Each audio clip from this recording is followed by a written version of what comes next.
The Colorado Avalanche were up 3-0 in this game. They lose it, and now they're down 3-0 in the series. And while they still have one loss to go before their season's over, it kind of feels like there's no more games to be played. But we're going to talk about it. A new episode of Locked On Avalanche coming at you.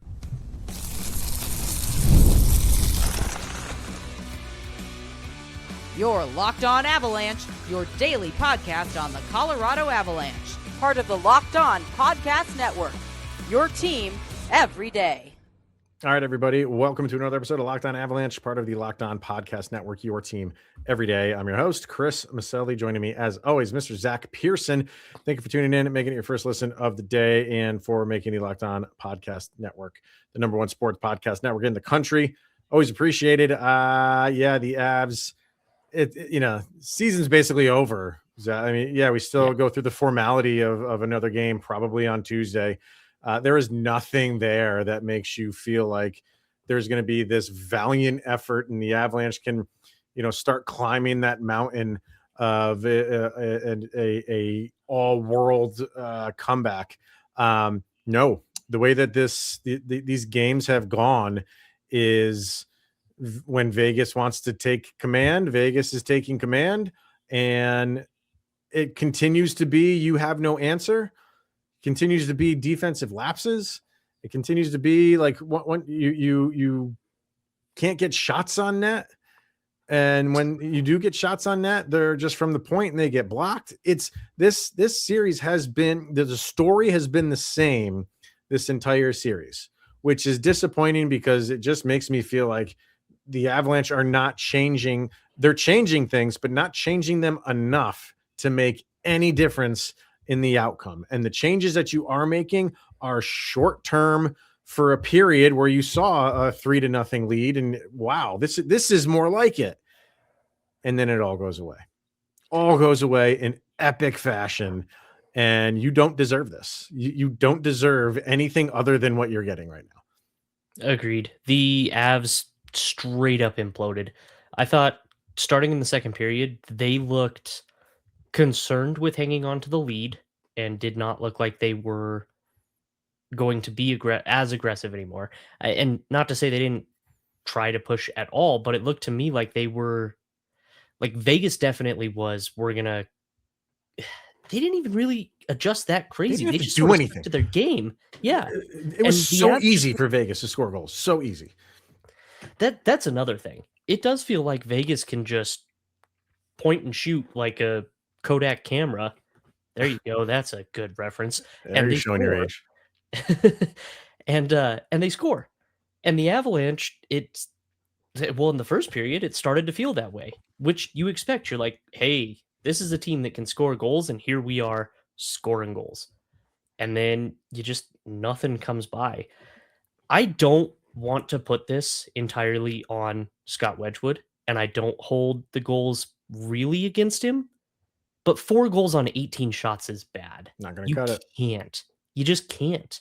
Nope. So goaltending sinks you some, and like you said, defensive lapses, turnovers, not being able to connect on passes, letting guys get behind you,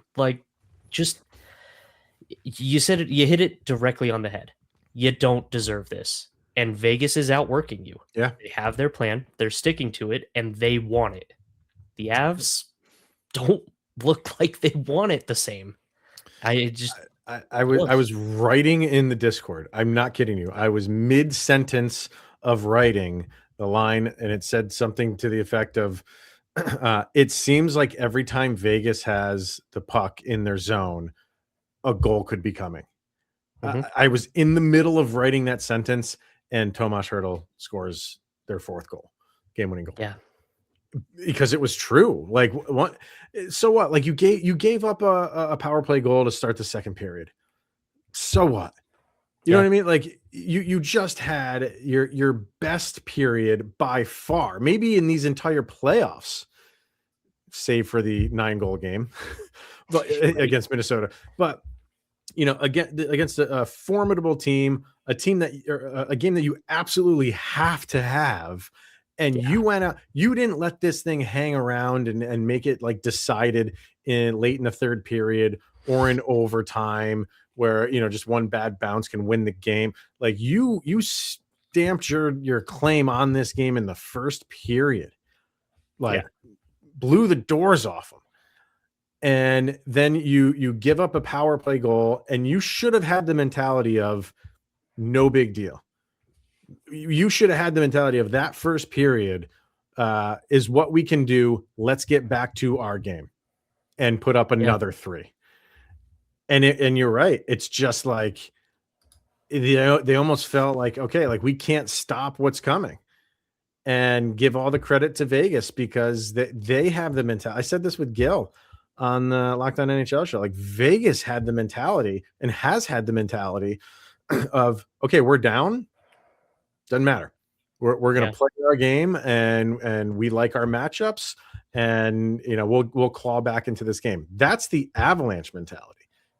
The Avalanche mentality is when you're down, no lead is too big against them that they can't climb out of it.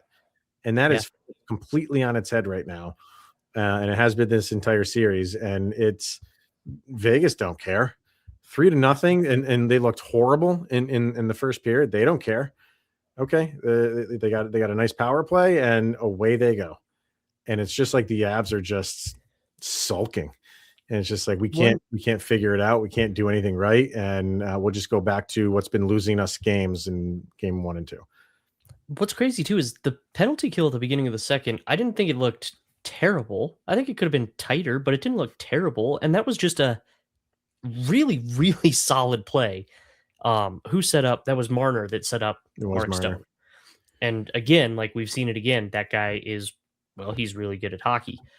So he sets up Mark Stone, and for a great tip.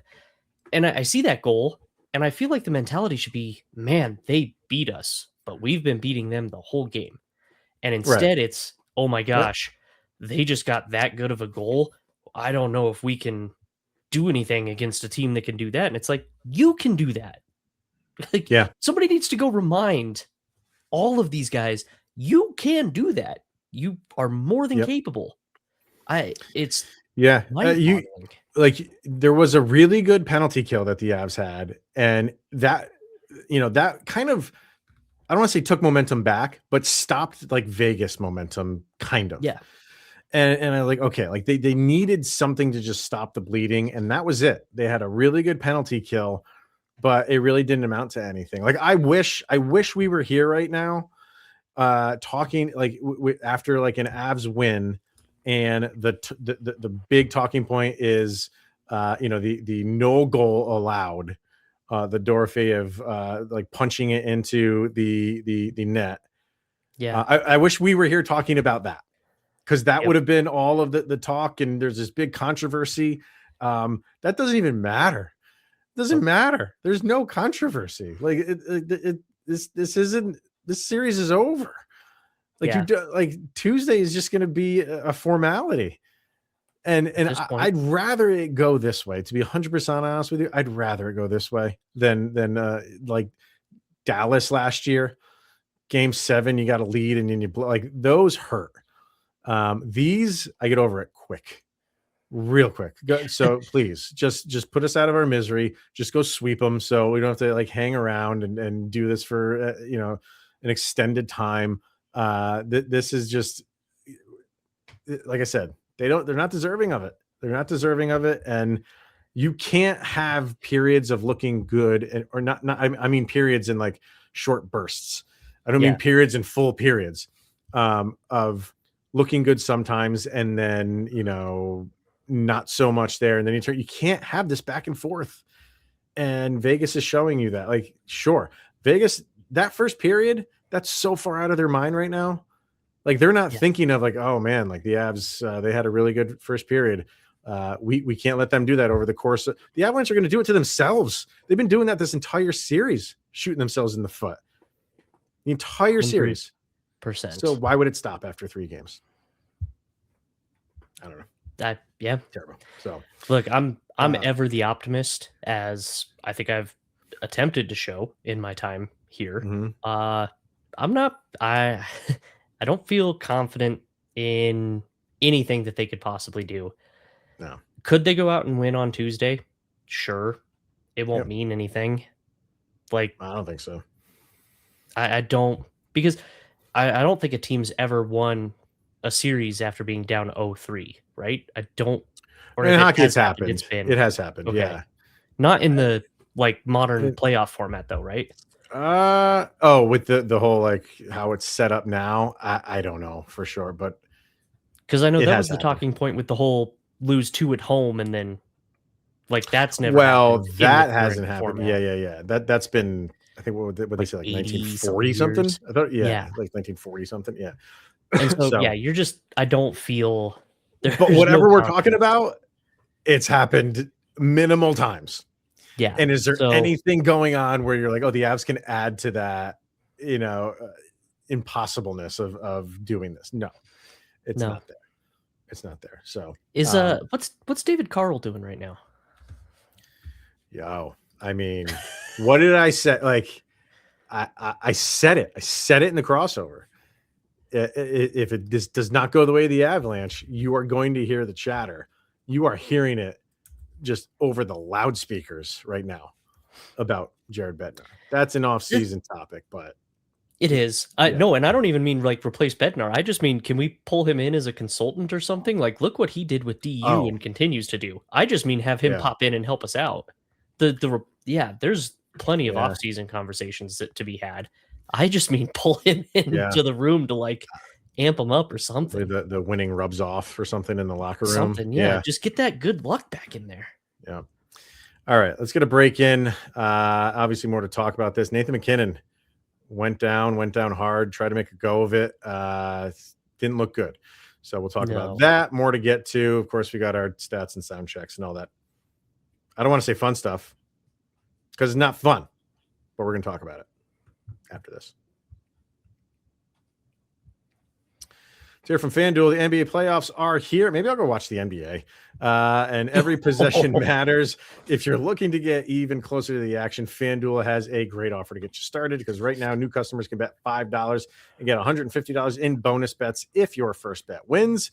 That's right. Turn $5 into $150 in bonus bets just to get started.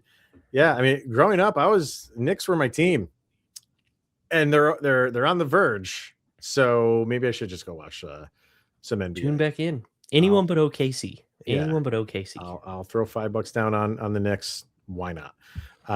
So yeah, it's really easy to use the app to navigate it, and it makes playoff basketball even more engaging from start to finish. Whether you're looking at player props or just following your favorite stars, it adds another level of excitement to every game. Head over to FanDuel.com to get started. With FanDuel, you can play your game. Sign up for our everydayer club. Sound off over there because you get access to the Discord chat. You get access to the subtext crew, ad-free versions of Locked On Avalanche, and so much more. So go to lockedonavalanche.supercast.com. Sign up right now. Become an everydayer. Like I said, get access to some cool features that we have, especially that Discord chat. A lot of good stuff over there. Yeah. So link is in the show notes below, or like I said, lockedonavalanche.supercast.com. Sign up today. Cale McCarr comes back. Cool. And then Nathan MacKinnon gets hurt. So if that is not the hockey gods giveth and taketh away, I don't know what is, because that is a superstar returning and a superstar going out. MacKinnon tried to give it a go. You could just see, man, he was not right. There was nothing. Yeah. And then they tried to put him out in the power play, which I don't even know if I would have done, because just the way that he was not moving around. He's still got a lethal shot, so I kind of understand, but I agree. Yeah. Like, part of what makes him great on the power play is if you can move him back and forth. Right. And there was none of that. And you could tell it messed with them. Like that power play looked terrible. Oh, it did. You needed that. That's what I was saying. Like it was at a huge part of the game. So to put him out there, like he didn't test it on a power play prior to be like, okay, I can do this. You know what I mean? So it was the first power play that he was out there trying to give it a go. I don't know if I would have done it, because you could see like they didn't know. just him not being able to do these zone entries throws everything off its rocker. Yeah, And that looked they look terrible. confused. Yeah, That was just utter confusion as What do you they're trying to do like any of going it. forward, though. I mean, he's a gamer. He's not just going to sit out if he can go, even though you're down 3-0 in the series. But do you just shelve him? I don't think you do. But if he can go, I think he's going to go. 100%. If he's capable, he's going to go. And like I said, they could win Tuesday. Oh God, I said I'm not going to be the ultra optimist, but you don't reach that level of competitiveness if you don't think, man, we're down 3-0 in a series and we could still win this series. And Nathan MacKinnon thinks that. So yeah, I think unless his knee is 3 times the size of his other knee on Tuesday morning, could be. Which that was a hard shot. Yeah. My goodness. Yeah. But unless that's the case, I think he's going to play. And because the thing is it's like you're literally backs against the wall at that point. Yeah. Like it's this or like we win or we're done. And so he's going to be in. And then if you're done, you get all the summer to heal, rest of the summer, and you come back next year for another grind of a regular season. If you win, then that little glimmer of hope returns and you come back to Ball Arena for a game 5 and see what happens. Because the fact of the matter is, at this point, literally all you have left is the 1 game ahead of you. And if you win that game, you have the 1 game ahead of you. So I can't see a reality where he sits out again, unless it's just physically impossible to pull the pants on over his legs. Right. Yeah. And then what do you do in goal? I mean, I don't put this on Wedgwood so much, but maybe Blackwood gives you some, boost. I don't know. There's so many questions that it's like, well, it's not just this one thing is going to fix all this. You know what I mean? It's not just putting Blackwood in is just going to fix everything. I don't know. It was just more of the same after that first period of just opportunistic for Vegas, and they took advantage of the opportunities, and the Avs just seemed to implode all over. So, I mean, they're against Wedgwood? What's his save percentage in this series? Let me look at that real quick because I don't think it's great. Wedgwood? And I agree. Yeah. Mm-hmm. I'm not putting it on Wedge. I don't put the 4 goals that he let in fully on him, but also you need a save.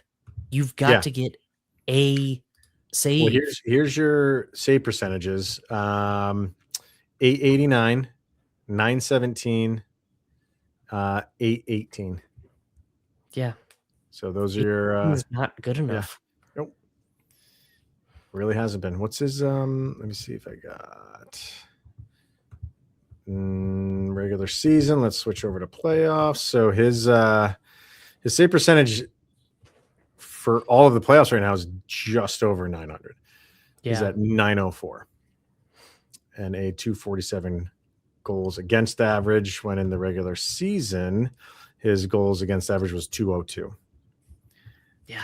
You know what I mean? It's just everything is just a little bit worse, and that is enough. That is enough to turn the tide. 100%. Yeah. And I don't know that Blackwood fixes it, but I think when you are in literal win or go home situation, you got to throw something else out there. And this is not a knock on Wedge.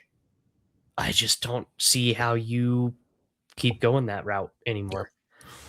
And on top of that too, this kind of hits back to earlier, but the stat popped back into my mind. On the broadcast, they showed an image in the third period where you let them tie. After they tied it, you went more than 12 minutes tied or trailing without a shot on goal. Not a single point in the game on goal. And at that point, you had 30 shots on goal. I know. And then you went that long without one. So basically in the course of 2 periods, you had 13 shots or 30 shots on goal. And then you had a total of 7 in the third period. When you that's when you absolutely needed it. And all season long, particularly at the beginning of the year, but afterwards, we heard nonstop, the Avalanche are so good in the third period. Yep. And you vanished. So you had, we talking a lot about who needs to step up and stuff like that. Brock Nelson, zeros. He had the one play where he had one ring off the post or might have went off the crossbar. Crossbar. So he did have didn't even have a shot technically on goal. That doesn't count as a shot on goal. Doesn't count as a shot on goal. Nichushkin played 8 minutes and 34 seconds in this game. And I don't think he was injured. Nope. So he is doghouse. Ross Colton, he played 8 minutes and 29 seconds. And he's been one of the better players in this series for the That's what I was going to say. I thought he has been one of the guys you could lean on more. Yeah. So you're not getting it yet. You had Marty Natchez had an assist in the game. So Landeskog got a goal, Kadri got a goal, and Drury got the shorthanded goal after the no goal. It's just not there, man. Like it doesn't feel like this is. It doesn't feel like this is the team that was the best team in the league all season long. I know. No questions asked. It does not feel like that. You can have a bad game. You can have a bad game in the regular season. You can have a bad game in the playoffs. And what we're doing, we're touting how you bounce back. And Vegas is just making sure you don't do that. Wow. And again, before we go on to everything, to finish up with the stats and whatnot, I feel dirty saying it, but credit Vegas. Again, they want it. They have a clear vision, and they're doing what they want to do. Mm-hmm. They are playing their game perfectly. And I thought after game 1, you can't do that through a whole series. And then after game 2, I'm thinking, oh man, you gotta wear through them at some point. And now after game 3, nope, apparently not. That's just who Vegas is going to be. Yep. So yeah, let's take a look at some stats, and then of course we'll get to our sound check. So we'll get our last break in, and we will do that after this. Hello, I'm JD Young of Locked On Sharks, and as a father, I want to make sure that my kids will be protected in case the unimaginable happens. When my wife and I sat down to discuss life insurance, we found that Ethos was our best option. Ethos makes getting life insurance fast and easy, 100% online. Get a quote in seconds, apply in minutes, and get same-day coverage. There's no medical exam. You just answer a few simple health questions. You get up to $3 million in coverage with some policies as low as $30 a month. And you're going to get the lowest rate from their network of trusted carriers. So take 10 minutes to get covered today with life insurance through Ethos. Get your free quote at ethos.com/lockedonNHL. That's ethos.com/lockedonNHL. Applications times vary. Rates may vary. All right. So, you look at the stats, and for, your first period, really, I guess if you want to go straight to the Corsi, 73-47 in favor of the Avs. For the game, yeah. And once again, 48. So you went from 73 to 48. It's too many block shots, and it shows. And that's 22 block shots for Vegas in this game. Yep. Avs only had 11. Hits, 34 for Vegas, 17 for the Avs. Your giveaways, Avs had 19 giveaways, and yeah, you could tell. Vegas had 18. So it's why we've been starting the analytics stink segment. It's because, once again, things are kind of trending in the direction of the Avalanche, and it doesn't matter. None of it matters. So what do you got? I really don't know which ones because the biggest ones for me were definitely blocked shots, like you said.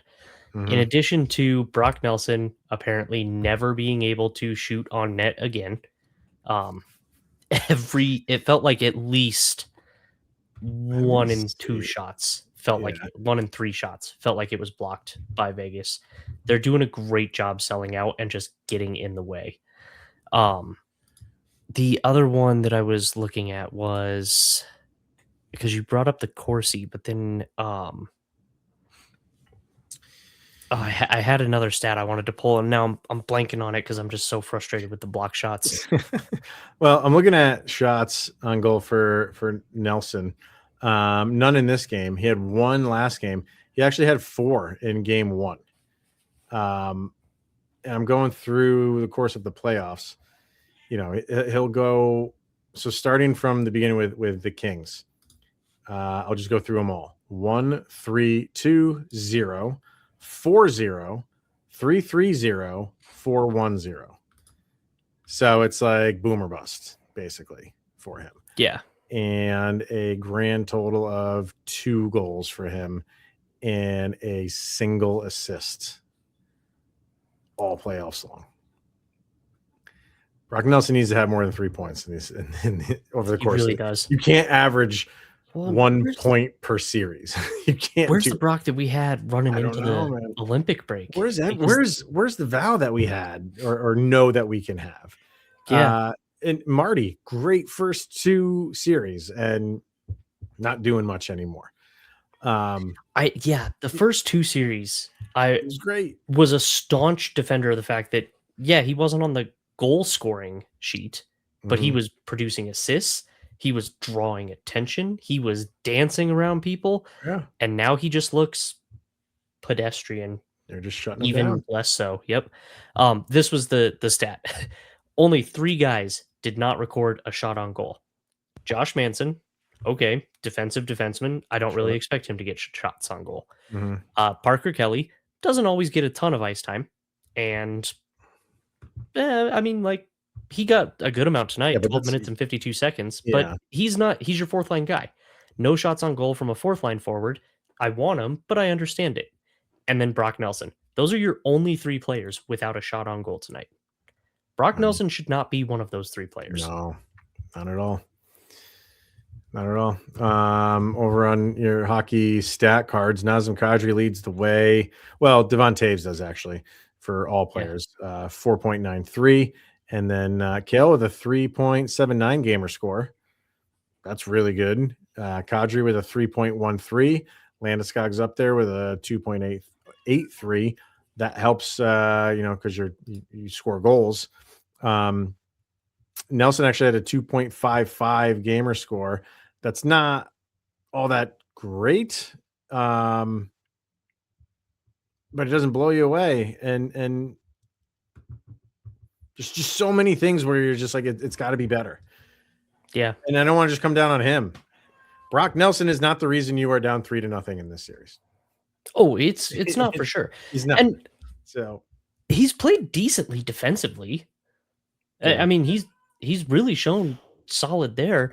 But I think the reason that I come down on Brock Nelson is because he seems to be like the full-blown embodiment of everything wrong for you this season or series. Yeah. It's like all the stuff that's happening with him is what's happening with the whole team. To me, that's what it feels like. And so I agree. Like, you're not pinpointing this all on one guy. Not by far. No. I mean, goodness, like I said, like I wish we were here talking about the overturned goal or the interference call that did not get called that led to a Vegas goal, which I don't even know. I mean, it's in open ice where it happens, and Manson just gets collided into, and nothing is called, and they score. It wouldn't have mattered afterwards. It wouldn't have mattered. None of this would have met. Like all this stuff that is not going the way of the Avalanche. You can't complain that, oh man, if that was called, the outcome would have been any different. It wouldn't have been. No, it wouldn't have been. It's just Like, so weird to say. I want to be sitting here talking about that insane move that Josh Manson made behind his own net to pass it up to Marty Necas. Yeah, that was just to set up the Kadri goal. Right. That whole play was beautiful. Yep. And it also doesn't matter. I mean, it counted, but it sure doesn't matter. Well, we're going to wrap this up by doing our sound checks, and that's where we each pick a song and that summarizes the most recent game. These ones should be interesting. We put them up over on Spotify and on YouTube Music, and you can follow along. LOA Soundcheck Volume number 5 is where you can find them. So what do you got? I'm going to Avenged Sevenfold, and I am going with off of their Waking the Fallen album, and All Things Will End. I kind of went down that same road, and I went with the Foo Fighters, and the name of the song is Next Year. Yeah. I hate to say it with, one loss still to go, but I think you already got to make the summer plans. You already got to make them. And hey, that cake concert that I was up in the air of going to, pretty good chance of me going to that. Pretty good chance of that I'll be going to that. So, if the Avs find a way to force a Game 7, I will be floored. I don't even know what I'll do, but I don't see it happening. It would be nice to get a win and then go back home and then get a win there and at least make this interesting.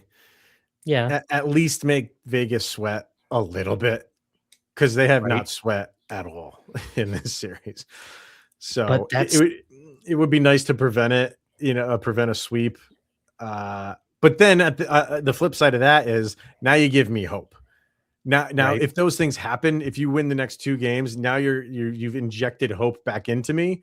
And then if it comes crashing down when you go back to their place in Game 6, I'll just be even more angered because you gave me that hope. So just end it. Just put me out of my misery, and I can get my summer started and do some grades, player grades and stuff like that we do in the off season. But we're gonna need to give it some breathing room before doing the grades, because the recency bias is going to be real, and there's going to be some bad grades based clearly and solely off of this series.